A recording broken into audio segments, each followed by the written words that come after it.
Welcome to the AFR Saints channel, where we provide you daily content on your favorite team, the New Orleans Saints. Do us a favor and hit that subscribe button. Be sure to leave your comments below and smash that like button.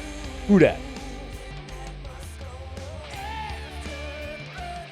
We are on the eve of the NFL draft, one of the greatest days on the NFL calendar, and nary a snap will be taken.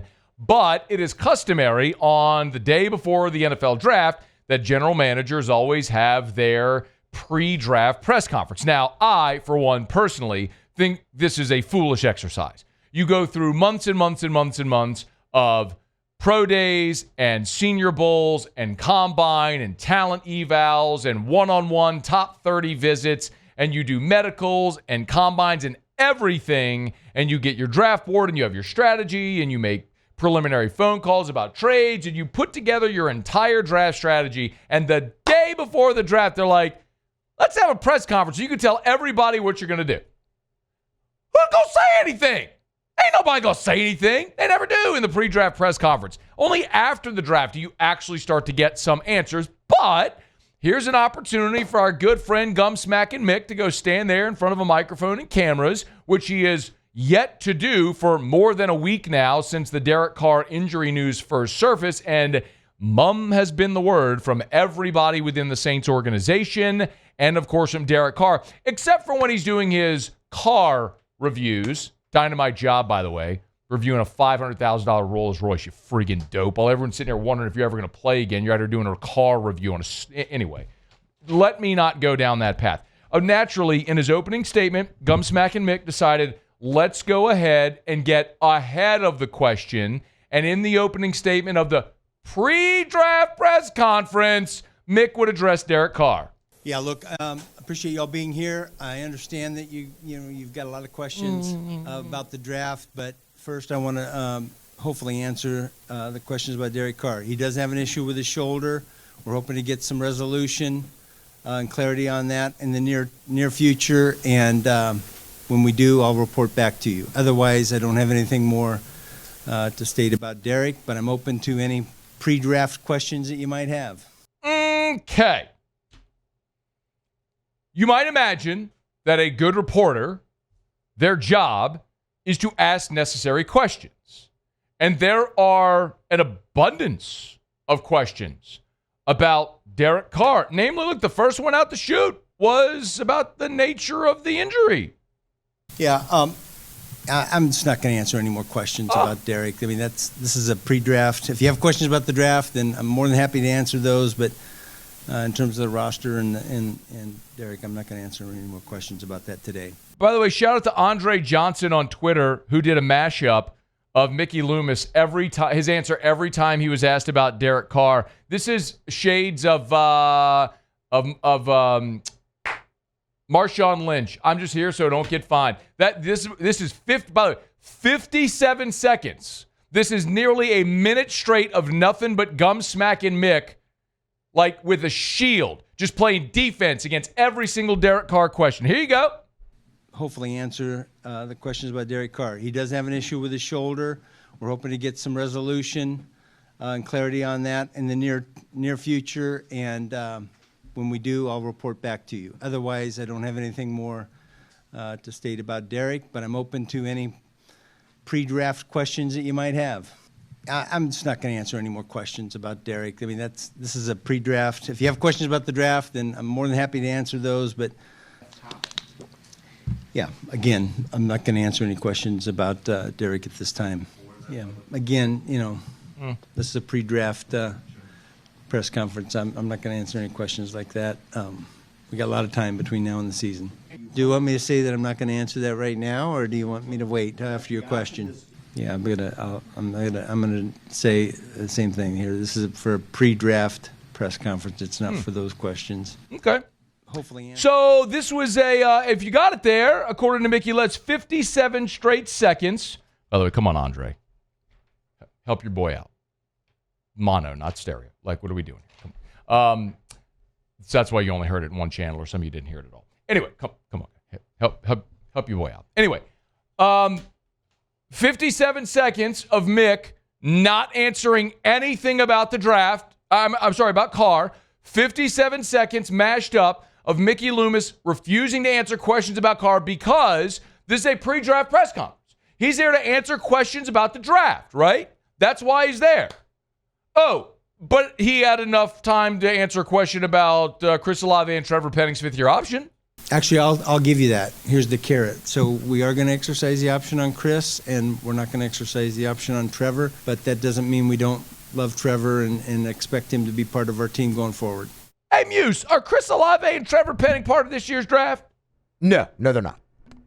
Well, but I thought this was a press conference where you were just talking about the draft. That is what he said, yeah. Not a press conference where you're talking about the roster and Derek Carr and other. This is a pre-draft press conference where if you have questions about the draft, you ask questions about the draft, right? That is what Mick said, yep. And he's only answering questions about the draft, right? That's what he said. Only the draft. And Chris Olave and Trevor Penning are not involved in this draft? Correct. But he answered a question about them. Yes. So it's not only a pre-draft press conference where you answer a question about the draft? The evidence would support that. Oh, okay. Yo,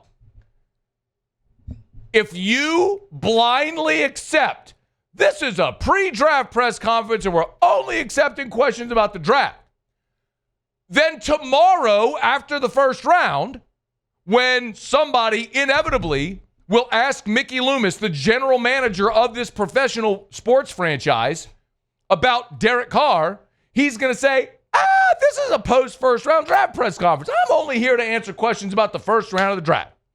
And then the next time after the second day of the draft and the third day of the draft, it's a post-draft press conference. We're only here to answer questions about the draft. And then what's going to happen is when you get to OTAs or training camp, it's going to be, this is about practice. Like, that is his deflection he can use forever. But the bottom line is everything about your roster, salary cap, future of the franchise, what you do in this draft is all contingent upon Derek Carr. All of it. How he hits your salary cap, if he's available to play for the full season, for partial season, for training camp. Is he going to be on the team this year? Will he be on the team in 26? Every single decision you make is intimately interwoven with Derek Carr's situation. You can't functionally move forward as an organization without answers about Derek Carr. And you can't even answer a question about when you knew Derek Carr had an injury, how severe it is, what the process is about getting a evaluation, and if he's going to have surgery, and does that impact your approach in this draft for quarterback. You can't even give a throwaway answer. You just deflect everything. Y'all, this continues to be an illustration of how entitled, how much of a made man he is, about how much he completely and totally lacks any degree of accountability for everything that happens in this organization right now. The general manager, the person responsible for every personnel decision, is refusing to answer questions about your $150 million quarterback, who it's been reported is going to have shoulder surgery and be done for the year, which may very well end his career in New Orleans, and gum-smacking Mick can't answer a question about it because it's a pre-draft press conference. Oh, but he'll answer a question about the fifth-year option for Chris Olave and Trevor Penning. So apparently it's not just a pre-draft press conference, Mick. It's that you're not prepared to answer the obvious question that everyone needs answered because you screwed the pooch. You stepped in a big old pile of cow dung. Not even dog poop. It's one of those big cow poop patties. You know what I mean? You ever been in a field? I used to play baseball out at MBS, and behind there, somebody owned land, and there were cows back there, and you'd hit home runs, and we'd have to jump the fence to go get the ball. But you had to look out because, brother, there's landmines. I'm not even talking about, like, Great Dane poop landmines. I mean these patties that were like flying saucers. That's how big the cow, that's what Mick has stepped in here now. When you give Derek Carr a $150 million contract, and then you restructure him twice, continuing to handicap your salary cap, attaching yourself to Derek Carr, his mascara-wearing, shoulder injuring, teammate blaming, car reviewing on YouTube ass. And you ain't got nothing to say about it because you don't have to. Because Grandma Gail's just going to let you keep on. Mick, you did a great job in that press conference. Hey, did Ellen Moore join you, Mick? Ellen Moore. Was Ellen there? Ellen Moore. Is your house on fire, Clark? Is Rusty still in the Navy, Clark? Play it again, Muse. Ellen Moore. Don't push me down, Clark. Ellen Moore. I swear to God, they're the Griswolds. Like, that's what this is. You got Aunt Bethany running the team. And cousin Eddie. That's what this is. But at least Cousin Eddie's heart is bigger than his head. I can't say that that's the truth with Gum Smack and Mick. Ellen Moore. Ellen Moore. Hey, thanks so much for watching. Please leave your comments. I love to interact. And be sure to hit the red subscribe button below.